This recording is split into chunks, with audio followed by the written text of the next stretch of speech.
জীবনে বড় কিছু অর্জন করতে গেলে প্রথমেই দরকার ছোট ছোট লক্ষ্য নির্ধারণ করা। অনেক সময় আমরা এত বড় স্বপ্ন দেখে ফেলি যে পথেই হারিয়ে যাই। মনে রাখতে হবে, পাহাড়ে উঠতে গেলে প্রথমে ছোট ছোট পদক্ষেপ নিতে হয়। ধাপে ধাপে উঠলেই একসময় আমরা শীর্ষে পৌঁছাতে পারি।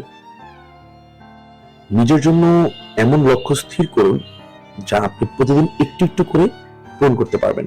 যেমন, আপনি যদি একদিনে 100 পৃষ্ঠা পড়তে চান, তবে হয়তো তা সম্ভব হবে না।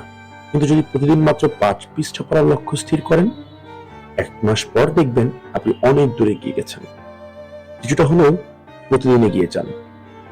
এই মনোভাবই আপনাকে আপনার লক্ষ্যের দিকে নিয়ে যাবে। আরেকটা গুরুত্বপূর্ণ বিষয় হলো প্রতিটি ছোট সফলতা উদযাপন করা। এই ছোট ছোট অর্জনই আপনাকে আরো বড় সাফল্যের পথে নিয়ে যাবে।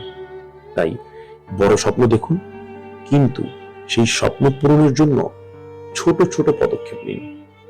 প্রতিদিন একটু একটু করে নিজেকে উন্নত করুন এবং লক্ষ্য পূরণের পথে এগিয়ে চলুন। মনে রাখবেন, অল্প অল্প করেই বড় কিছু করা যায়। আজ থেকে এই ছোট লক্ষ্য নির্ধারণ করুন এবং সেই পথে নিজেকে এগিয়ে নিয়ে চলুন। সফলতা আবার আসবেই।